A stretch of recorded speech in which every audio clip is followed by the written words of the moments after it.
मित्रों, मैं एक बार फिर से गुरुजी उपस्थित हूँ। चलते ही बिना समय एक बार शुरू करते हैं। 1 नंबर से भारतीय संविधान सभा का गठन कब हुआ था? जी हाँ, भारतीय संविधान सभा का गठन कब हुआ था? ए 1945, बी 1946, सी 1947 या डी 1948? जी हाँ, भारतीय संविधान सभा का गठन। तो इसका आंसर हुआ 1946, बी आंसर है। ठीक है, आगे दूसरा नंबर, भारतीय संविधान सभा की पहली बैठक कब हुई थी?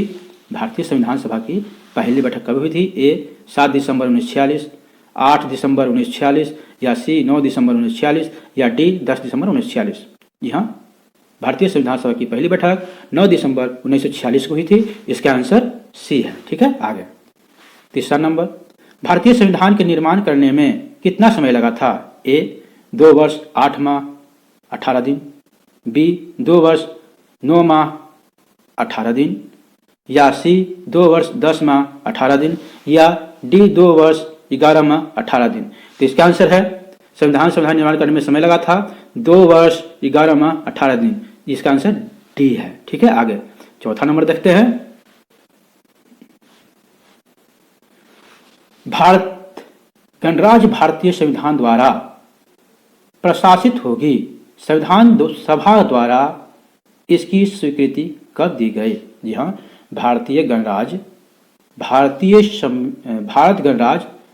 संविधान द्वारा प्रशासित होगी। संविधान सभा द्वारा इसकी स्वीकृति कब दी गई?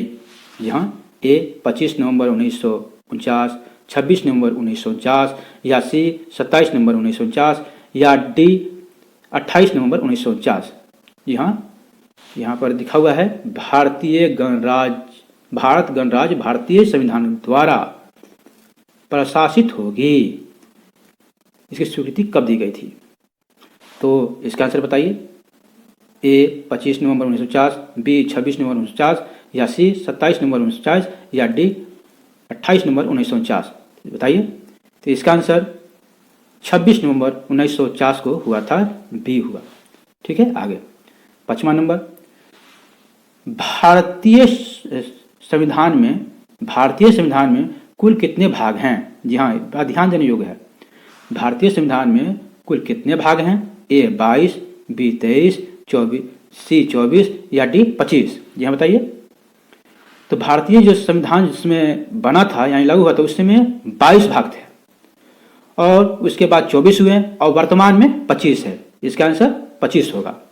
ऐसे पुस्तक में सब जगह 22 दिए हुए होंगे, लेकिन जिस समय निर्वाह हुआ था उस समय 22 था। अभी वर्तमान में 25 भाग हैं। ठीक है, आगे 6ठा नंबर,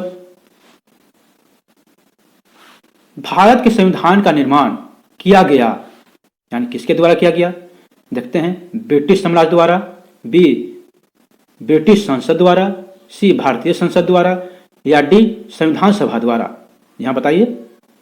इसका आंसर डी होगा, संविधान सभा द्वारा किया गया था।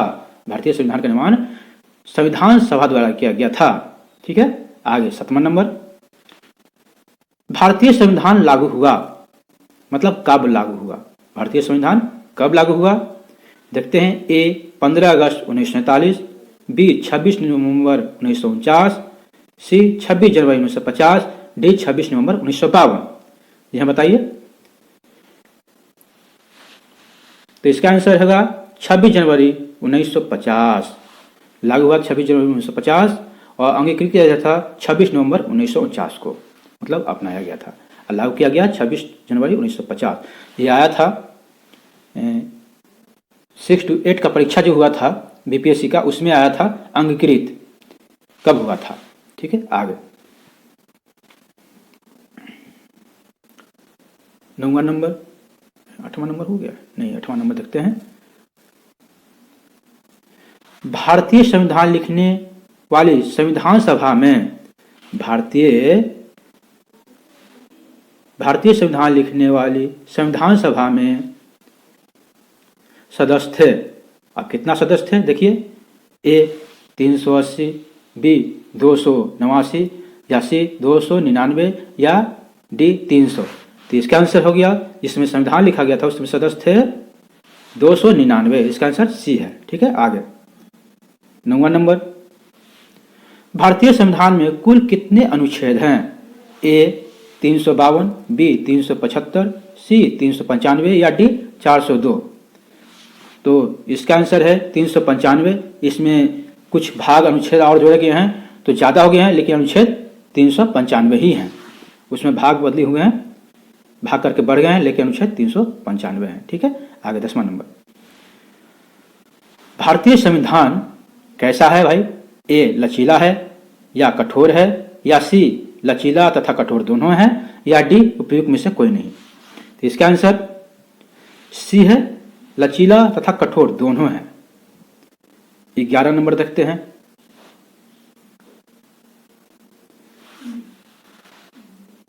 राज्य सरकार का प्रधान कौन होता है? राज्य सरकार का प्रधान कौन होता है? देखते हैं, ए राज्यपाल, बी मुख्यमंत्री, सी मुख्य न्यायाधीश, डी विधानसभा अध्यक्ष। जी हाँ, राज्य सरकार का प्रधान होता है कौन? तो इसका आंसर हो जाएगा, बताइए, ए हो जाएगा राज्यपाल। चलते हैं आगे, 12 नंबर, बिहार को बंगाल से अलग करने के बाद बिहार उड़ीसा संयुक्त प्रांत का पहला लेफ्टिनेंट गवर्नर बना, मतलब कौन बना था? उड़ीसा सहित उसमें था। A sir Charles Stuart Bayley, B sir Edward Albert Gait, या सी सर एडवर्ड लोविंग, या डी सर हेवीलैंड? ये बताइए, बिहार उड़ीसा संयुक्त प्रांत का पहला लेफ्टिनेंट, जी हाँ बताइए। तो इसका आंसर ए है, सर चार्ल्स स्टुअर्ट बेली। 13 नंबर, राज्य सरकार की इकाइयां हैं, राज्य सरकार की इकाइयां बताइए कौन सा है? कार्यपालिका है, या बी व्यवस्थापिका है, या सी न्यायपालिका है, या डी उपयुक्त सभी? तो इसका आंसर हो जाएगा उपयुक्त तीनों है। तो इसका आंसर डी हो जाएगा, कार्यपालिका भी है, व्यवस्थापिका भी है और न्यायपालिका भी है। ठीक है, आगे चलते हैं, बढ़ते हैं 14 नंबर, भारतीय संविधान का छठा भाग संबंधित है, यानी किससे संबंधित है? भारत से संबंधित है, बी राज्यों से संबंधित है, सी सेना से संबंधित है, डी पुलिस व्यवस्था से संबंधित है? जी हाँ बताइए, भारतीय संविधान का छठा भाग, तो ये राज्यों से संबंधित है। इसका आंसर बी हो जाएगा। ठीक है, चलते हैं 15 नंबर देखते हैं, भारतीय संविधान के छठे भाग के अनुसार अनुच्छेद 163। 15 नंबर, भारतीय संविधान के छठे भाग के अनुच्छेद 163 से 64 तक संबंधित है। किससे संबंधित है भाई? देखते हैं,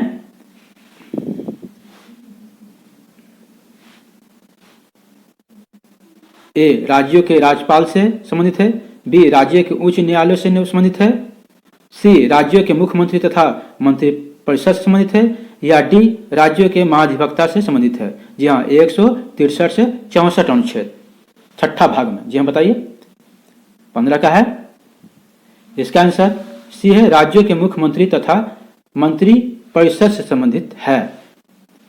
ठीक है, आगे 16 नंबर, भारतीय संविधान के छठे भाग के अनुच्छेद 153 से 152 तक संबंधित है। यहाँ वो था 163 से 64 जो राज्यों के मुख्यमंत्री तथा मंत्रिपरिषद से संबंधित है, और ये है भारतीय संविधान के छठे भाग के अनुच्छेद 153 से 162 तक संबंधित है। किससे संबंधित है? ए राज्यों के महाधिवक्ताओं से संबंधित है, या बी राज्यों के राज्यपाल से संबंधित है, या सी राज्यों के उच्च न्यायालय से संबंधित है, या डी राज्यों के मंत्रिपरिषद से संबंधित है? जी बताइए, किससे संबंधित है?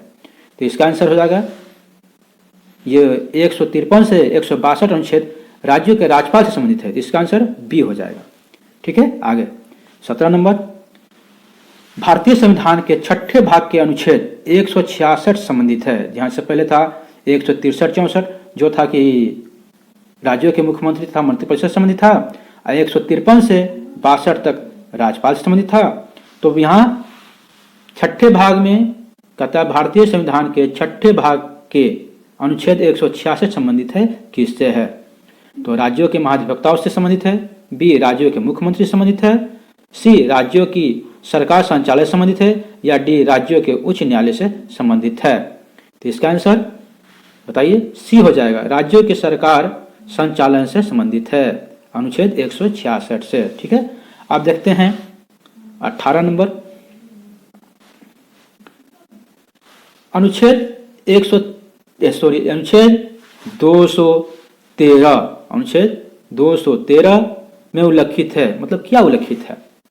213 राज्यपाल की विधायनीय शक्ति का, या बी निम्न अदालतों से संबंधित है, या सी राज्य के महाधिवक्ता से संबंधित है, या डी राज्य के मंत्रिपरिषद से संबंधित है।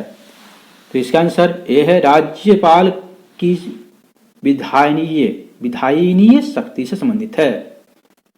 राज्यपाल की विधायनीय शक्ति से संबंधित है कितना? 213 अनुच्छेद। अब चलते हैं अनुच्छेद 167 संबंधित किससे है देखते हैं।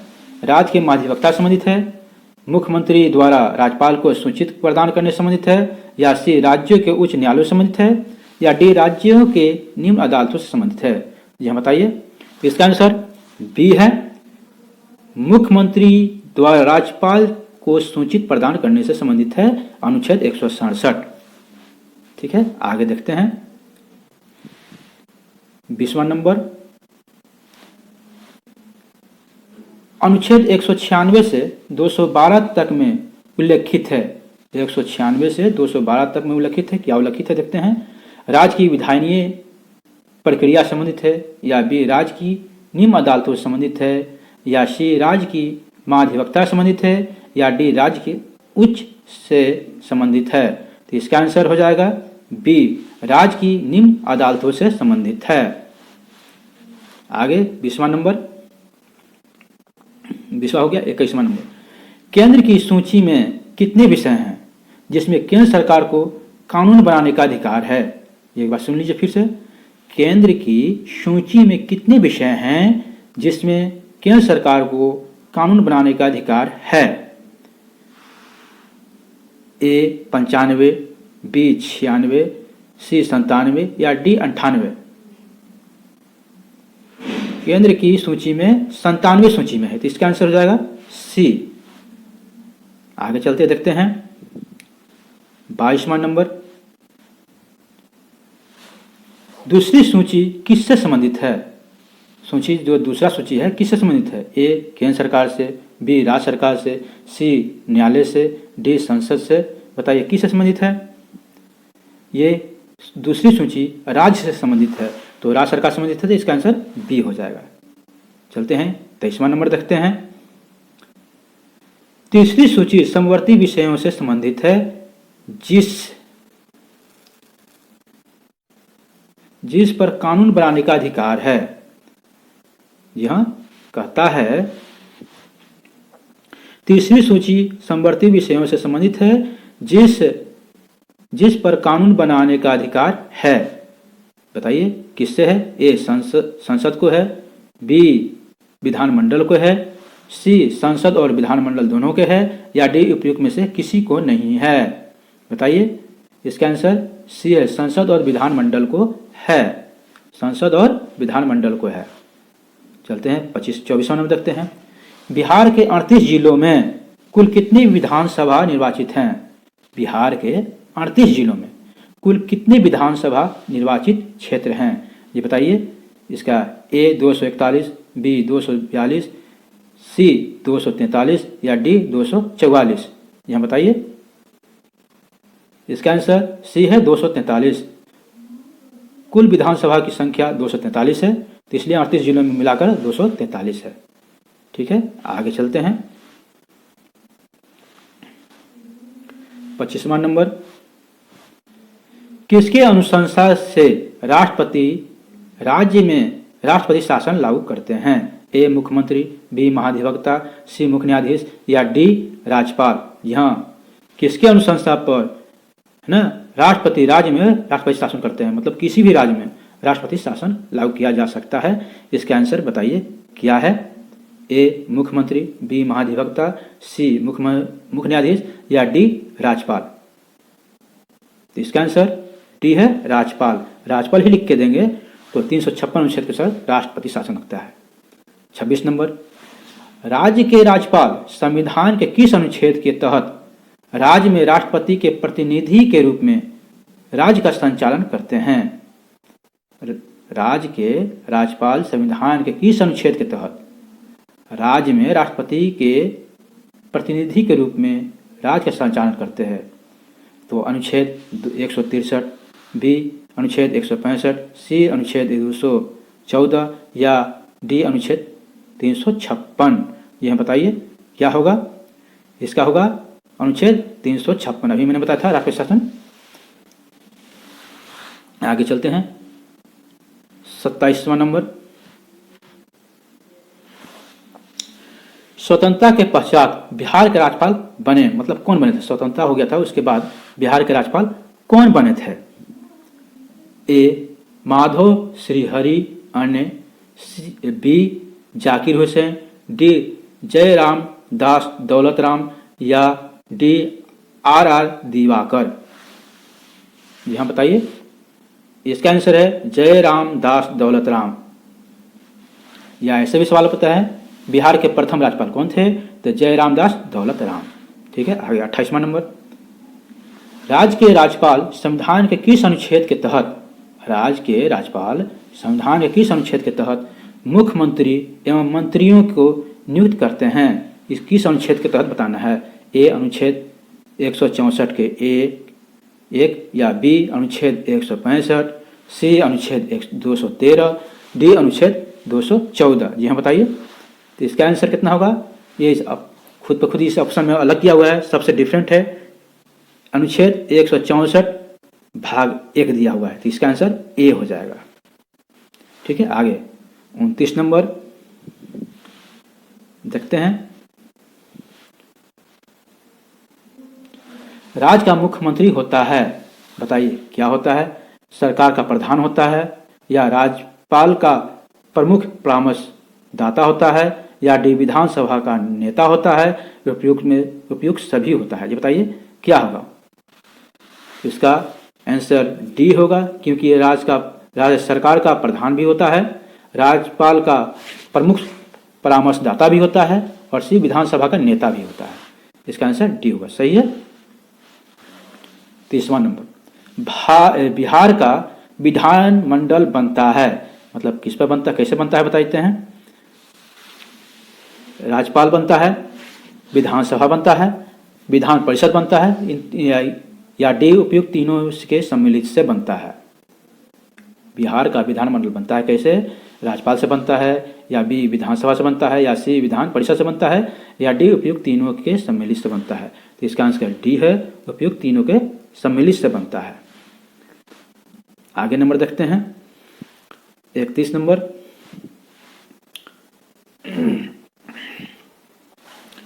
बिहार विधान परिषद का प्रारंभिक नाम क्या था? जी हाँ, बिहार विधान परिषद का प्रारंभिक नाम क्या था, यानी पहले शुरू में नाम इसका क्या था? लेफ्टिनेंट गवर्नर की परिषद, बी बिहार उड़ीसा विधान परिषद, सी विधान परिषद, या डी उपयुक्त में से कोई नहीं।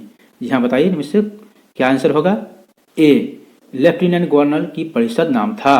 बिहार विधान परिषद का प्रारंभिक नाम लेफ्टिनेंट गवर्नर की परिषद नाम था। ठीक है, 32 नंबर आप देखते हैं। बिहार उड़ीसा विधान परिषद के पहले सभापति थे, मतलब कौन थे? देखते हैं। ए राजीव रंजन प्रसाद, बी रजनधारी सिंह। तो इसका आंसर हो जाएगा ए राजीव रंजन प्रसाद। चलते हैं 33 नंबर देखते हैं।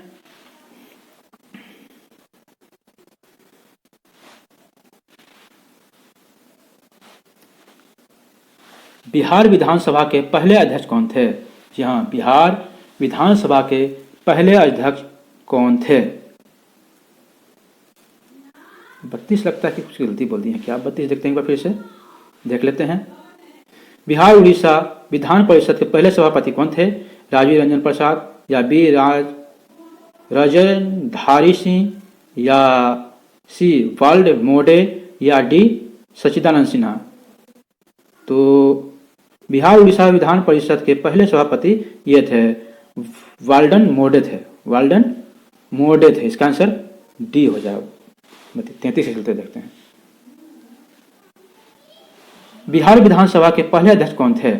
बिहार विधानसभा के पहले अध्यक्ष कौन थे? सच्चिदानंद सिन्हा जी, बी रामदयालु सिंह जी थे, या सी लक्ष्मी नारायण सुधांशु जी थे, या डी विंध्येश्वरी प्रसाद वर्मा थे? ये बताइए। तो इसका आंसर बी है रामदयालु सिंह। थोड़ा जल्दी करते हैं, समय लंबा है थोड़ा सा, देखते हैं। 34 नंबर, बिहार उच्च न्यायालय के प्रथम मुख्य न्यायाधीश थे? A sir Thomas, B Courtney Terrell, या सी सर एडवर्ड चामियार, या D sir Robert Francis Moody? यह बताइए इसका आंसर क्या होगा। इसका आंसर सी है सर एडवर्ड चामियार। बिहार उच्च न्यायालय के प्रथम मुख्य न्यायाधीश थे सर एडवर्ड चामियार। चलते हैं आगे, देखते हैं 35 नंबर, उच्च न्यायालय को संविधान के किस अनुच्छेद के तहत अधीनस्थ न्यायालयों और न्यायाधिकरणों पर अधीक्षण का अधिकार होता है? उच्च न्यायालय को संविधान के किस अनुच्छेद के तहत अधीनस्थ न्यायालयों और न्यायाधीशों पर अधीक्षण का अधिकार होता है? ए अनुच्छेद 227, अनुच्छेद 166, या सी अनुच्छेद 167, या डी अनुच्छेद 213? तो इसका आंसर हो जाएगा ए अनुच्छेद 227। चलते हैं 35 नंबर देखते हैं। पटना उच्च न्यायालय की स्थापना हुई थी, कब हुई थी बताइए। 7 फरवरी 1916, 8 फरवरी 1916, 9 फरवरी 1916, या डी 10 फरवरी 1916? जी हाँ बताइए। 36 का आंसर सी है, 9 फरवरी 1916 को हुआ था। ठीक है, आगे देखते हैं 37 नंबर, उच्च न्यायालय को संविधान के किस अनुच्छेद के तहत अधीनस्थ न्यायालय और न्यायाधिकरणों पर अधीक्षण का अधिकार होता है? उच्च न्यायालय को संविधान के किस अनुच्छेद के तहत अधीनस्थ न्यायालयों और न्यायाधिकरणों पर अधीक्षण का अधिकार होता है? ए अनुच्छेद 315, बी अनुच्छेद 166, सी अनुच्छेद 177, अनुच्छेद 168? 37 का आंसर ये है अनुच्छेद 315। ठीक है, आगे देखते हैं 38 नंबर, राज्यपाल संविधान के किस अनुच्छेद के तहत महाधिवक्ता को नियुक्त करता है? राज्यपाल संविधान के किस अनुच्छेद के तहत महाधिवक्ता को नियुक्त करता है? ए अनुच्छेद 165, बी अनुच्छेद 165 के 1, सी अनुच्छेद 177, डी अनुच्छेद 178? इसका आंसर ये है अनुच्छेद 165 के तहत। ठीक है, आगे 39 नंबर, राज्य की विधानसभा में कितनी संख्या से अधिक सदस्य नहीं हो सकते? राज्य की विधानसभा में कितनी संख्या से अधिक सदस्य नहीं हो सकते राज्य की विधानसभा में? जी बताइए। ए 400, बी 450, बी सी 495, डी 500? जी हाँ बताइए। इसका आंसर डी है, 500 से अधिक नहीं हो सकते हैं। राज्य की विधानसभा में 500 से अधिक नहीं हो सकते हैं। 40 नंबर, बिहार उड़ीसा संयुक्त प्रांत अस्तित्व में आया था, मतलब कब आया था? 1 अप्रैल 1911, बी 2 अप्रैल 1912, सी 3 अप्रैल 1912, या डी 4 अप्रैल 1912? तो इसका आंसर 1 अप्रैल 1911 को हुआ था, अस्तित्व में आया था।